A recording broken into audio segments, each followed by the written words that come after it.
Now in its second generation, the updated PACCAR MX-13 engine ratings have been optimized and expanded for even better efficiency and performance. In this video, you'll discover how these updates make the MX-13 a more reliable, fuel-efficient, and powerful engine. And you'll see how you can get the most out of your MX-13. PACCAR has been building engines for more than 50 years, perfecting advanced designs and precision construction techniques. Experience and knowledge combine to produce a superior product. Engines producing peak performance mile after trouble-free mile. When an engine performs well, your job is easier. And when it burns less fuel, that adds value. Once you know more about the MX-13 features and functions and learn how to operate it at maximum performance levels, you'll do a better job, be a better driver, be a better, more valuable employee. We've divided this video into 3 chapters. Look at all the chapters at once or select each one individually. Either way, we know you'll learn something of value, something you can put to good use out on the road. Simply stated, your job is to safely deliver your load on time, every time. You're also responsible to keep your vehicle running in top operating condition. To get the most out of your MX-13 engine, to maximize performance and extend its life, you need to perform a pre-trip inspection every day before you start driving. It doesn't take long to check oil and coolant levels, to check for hose leaks, belt wear, the air intake and exhaust pipe conditions, and the DEF tank. It's easily done. Just follow the guidelines in the operator's manual where the various maintenance steps and service intervals are clearly explained. Some maintenance procedures carried out at longer intervals will require special tools or will need to be done by qualified personnel, such as those found at your authorized PACCAR engine service location. The operator's manual also specifies the types of fluids PACCAR recommends or requires. A high-quality SAE CJ4 10W30 heavy-duty engine oil is the primary recommendation for the MX-13 engine. While 15W40 can be used, the 2013 engine operates most efficiently on 10W30, delivering maximum fuel economy benefit.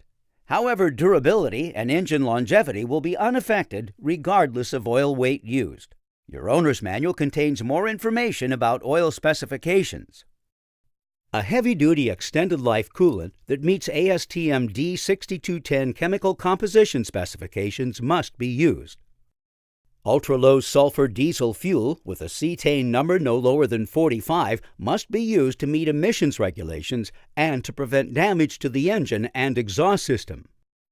The diesel exhaust fluid must be certified by the American Petroleum Institute for the SCR aftertreatment system to work properly. Next, let's review the standard engine starting procedure.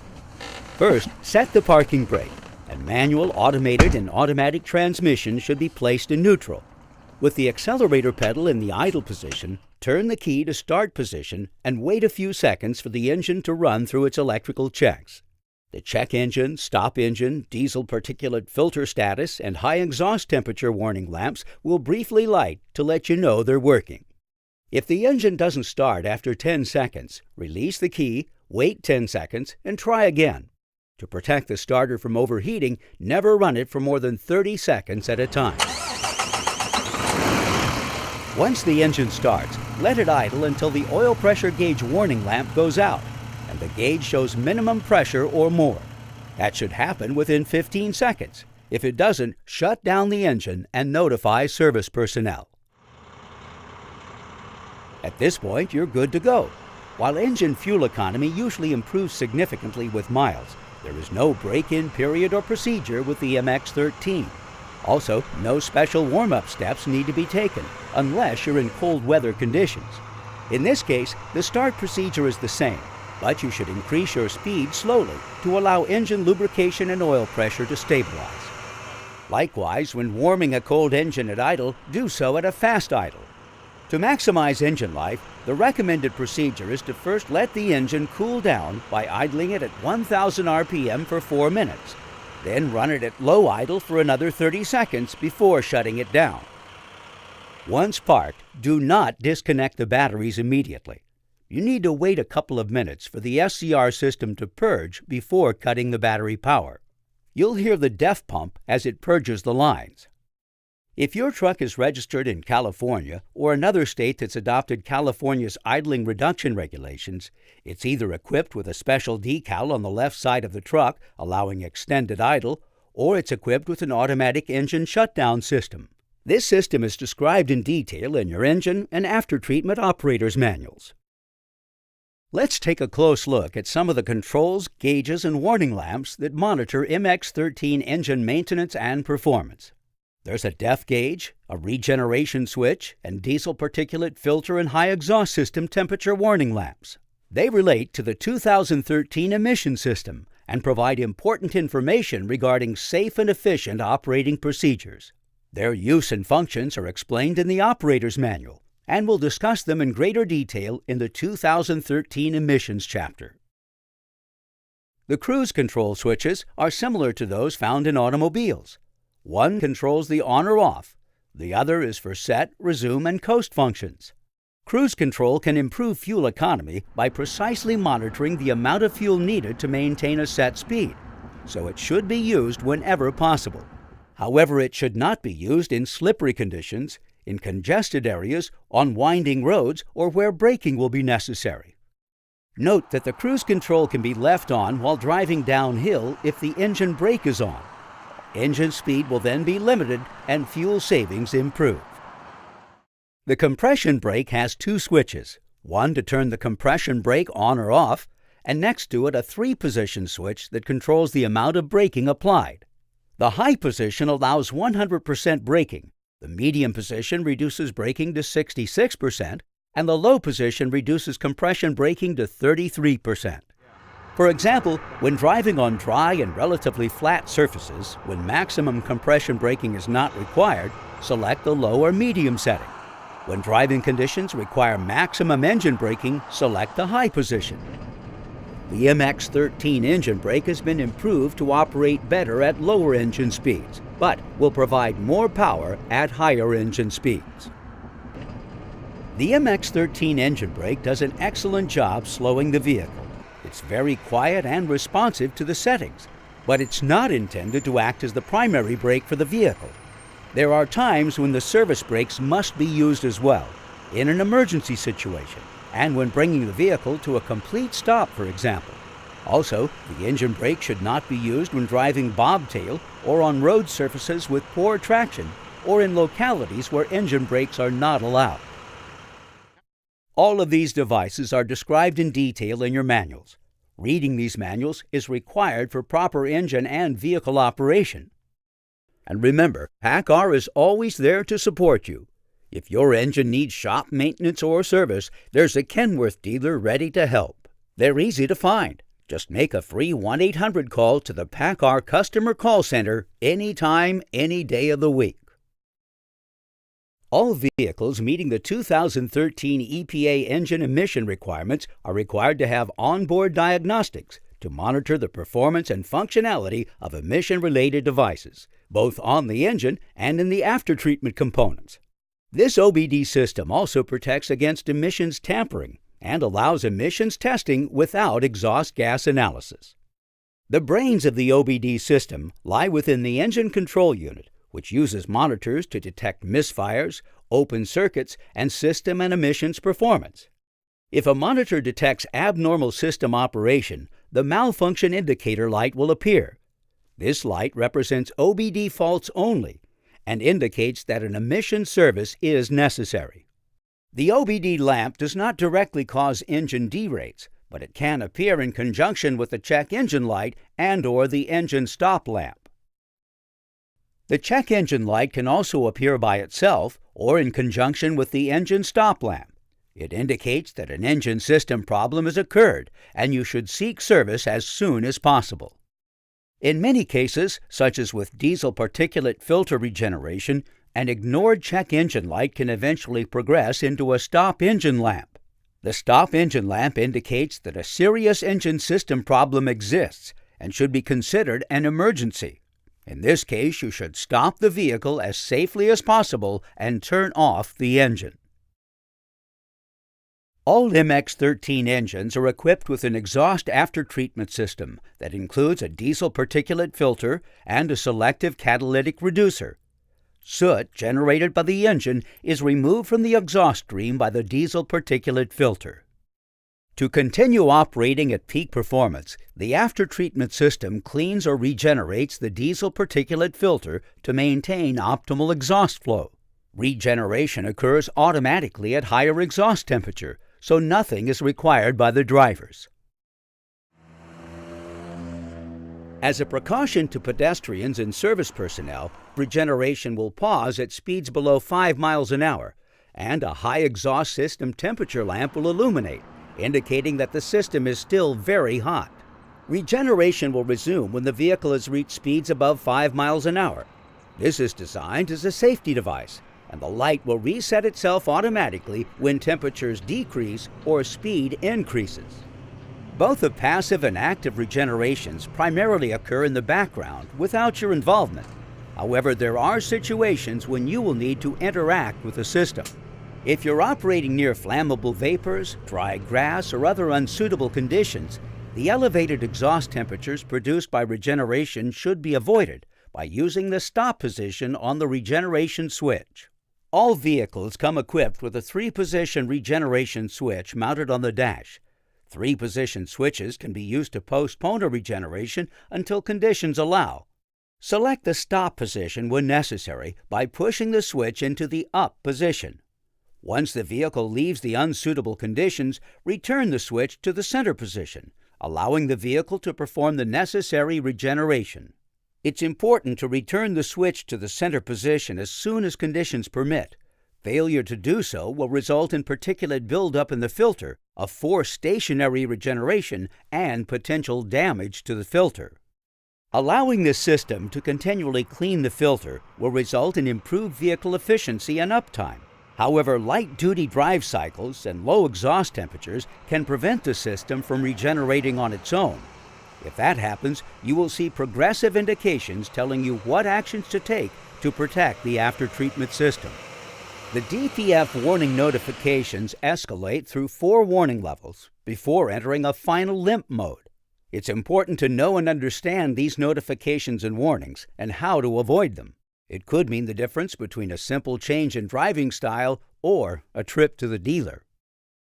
At level 1, a continuously lit lamp in the gauge cluster will appear.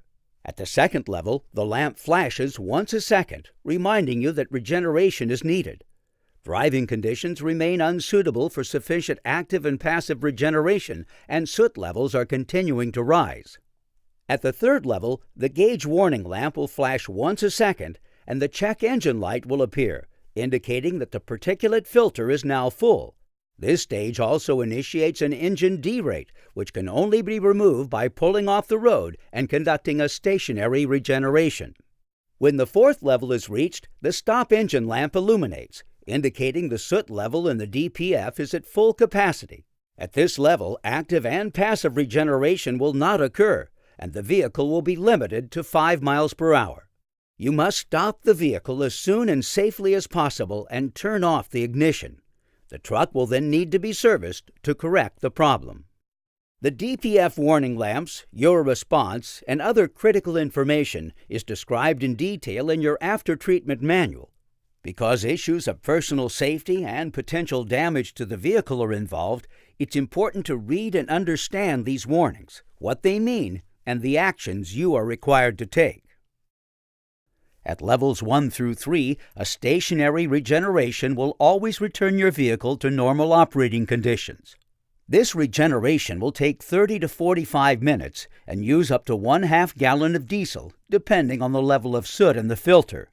However, there are steps you can take to avoid it, and the following driving style changes can help. Increasing vehicle speed and engine load can promote a passive or active regeneration. For example, alter your driving style or route to include constant vehicle speeds over 35 miles per hour for as long as possible, or until the warning lamp goes out, or temporarily operate at higher engine speeds until the lamp goes out. The MX-13 is able to regenerate under the lightest engine loads when operating at speeds between 1400 and 1750 RPM. If you're unable to make these changes to clean the particulate filter, a stationary regeneration will be required.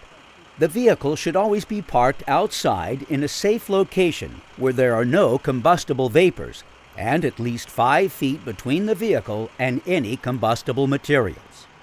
Next, verify that the following conditions are met: that the parking brake is set, the engine is at low idle, that neither the throttle brake nor clutch is applied, that the PTO is disengaged and the transmission is in neutral, and the cruise control and engine brake are both off. Then get out and check once again to make sure no people are near the vehicle and that combustible materials are at least 5 feet away. Return to the cab and push the regeneration switch for at least 4 to 8 seconds to initiate action. It may take 30 seconds or more to start, as the system conducts various self-checks. You'll hear the engine revs increase when the regeneration starts. Accidental throttle, brake, or clutch movements will not stop a parked regeneration. You can stop an automatic or parked regeneration if your vehicle is equipped with a 3-position switch. Because an automatic regeneration can occur at any time, the switch should be off any time the vehicle is parked in a potentially unsafe area or in a building, but not while you're driving. Again, we urge you to read and follow the instructions found in the After-Treatment Systems Manual. To further reduce emissions, MX-13 engine aftertreatment uses selective catalytic reduction, which injects diesel exhaust fluid or DEF into the exhaust gases upstream from the catalyst. DEF consumption typically runs about 3% of diesel consumption. DEF is a mixture of 1/3 urea and 2/3 distilled water, and is contained in its own tank mounted on the frame rail behind the cab or sleeper. The fluid is safe and non-toxic, but is mildly corrosive, so care should be taken when filling the tank. It should be washed off the vehicle, skin, and clothing if contact is made. During very cold weather, DEF will turn to slush around 11 degrees Fahrenheit, minus 12 degrees Celsius. Because the SCR system purges DEF to prevent damage from freezing, you should wait 2 minutes to disconnect the batteries after engine shutdown. Also, do not add chemicals or additives to the DEF in an effort to prevent freezing. Any tank contamination requires immediate attention and may require cleaning by an authorized service repair facility. The dash-mounted DEF gauge monitors the fluid level and will warn you when it gets low. There are 4 warning stages. If the tank is not refilled when necessary, eventually the engine will derate and vehicle speed will be limited. At stage 1, the DEF gauge warning light illuminates. This occurs when the DEF gauge reaches approximately 12% full. Actual percentages will vary slightly depending on the DEF tank your vehicle is equipped with. In addition, a solid illuminated DEF symbol will appear on the dash, along with a diesel exhaust fluid low message in the driver information and performance centers. At stage 2, approximately 8% DEF tank capacity, the DEF symbol on the dash will begin to flash once per second. This is the final warning stage before a progressive power derate will occur. The tank is close to empty at the beginning of stage 3, and the engine will begin to gradually derate to 60% of peak torque.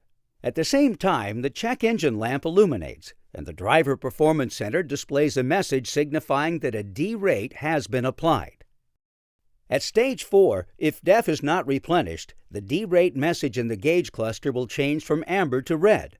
Continued driving will result in active fault codes and a speed restriction of 5 miles per hour. These notifications, derates, and faults can be resolved or avoided easily and immediately by refilling the DEF tank to approximately 25% capacity or above. It's important to understand the warning levels descriptions in the After-Treatment Operator's Manual. The manual also contains DEF recommendations and specifications, all of which are important to follow for optimum engine performance. It is imperative that only diesel exhaust fluid that meets the standards of the American Petroleum Institute is used. PACCAR recommends using TRP Clean Blue diesel exhaust fluid, which is available at all authorized PACCAR engine service locations. It only takes a few minutes to fill the DEF tank. You can purchase 1-gallon containers of DEF fluid to keep in a secure location for emergencies. However, if you do run low and there's no fluid readily available, you can always call PACCAR Customer Care to find the nearest resource. The PACCAR MX-13 engine is an advanced design, offering high performance and lower operating cost, fuel being the biggest component.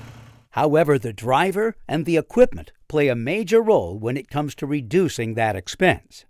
For example, the bigger, more powerful the engine, the more fuel it will consume. However, the engine settings also make a difference.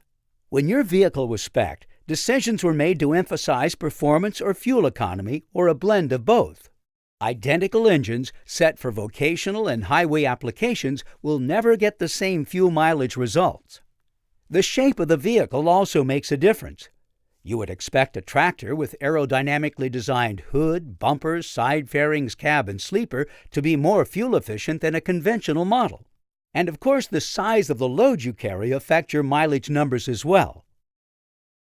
While the load you carry may not be your choice, you can contribute to your vehicle's operating efficiency by making sure engine cooling and lubrication levels are topped off, by running the correct tire pressure and replacing worn tires, for example, by performing vehicle maintenance when required with special attention paid to the after-treatment emission systems. It's well known that weather has a direct effect upon fuel economy. Drivers can expect lower numbers during winter months in northern states. The weather makes a difference, as do the seasonal fuel blends that burn less efficiently. You should try to avoid them. Try to plan your route with fuel economy in mind. If possible, avoid routes with bad weather, a series of steep grades, major traffic congestion, or bad road surfaces. All these conditions will negatively impact fuel economy.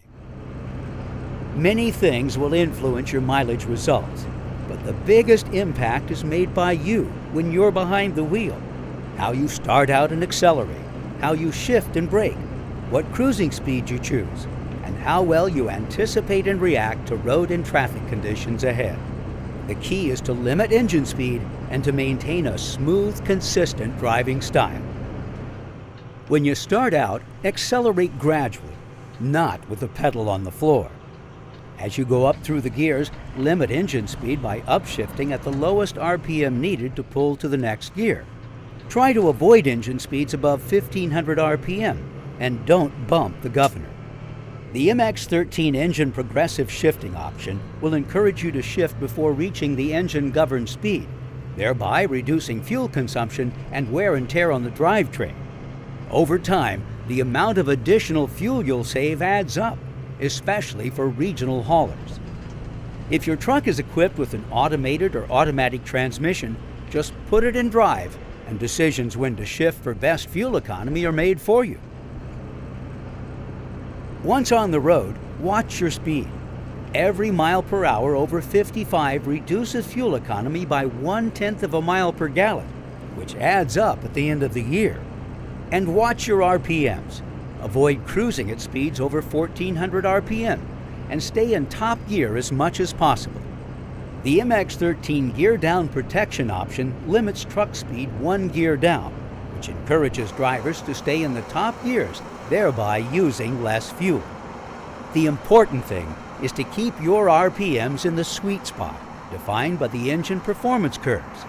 The 2013 MX-13 has increased torque output at lower engine speeds, which improves lug-back capability. Peak torque for the MX-13 now occurs between 1000 and 1400 RPM, giving it such excellent pulling power you'll rarely need to drop a gear on a hill. When climbing a hill, optimal fuel economy is achieved with the least number of downshifts and shortest climbing duration. The faster you get up the hill, the better. Vehicles running 80,000 pounds and above will most likely want a downshift at 1050 RPM, but lighter loads will find that you can lug the engine at or even below 1050 RPM and continue to maintain speed. Experience with other engines may tell you otherwise, but give the MX-13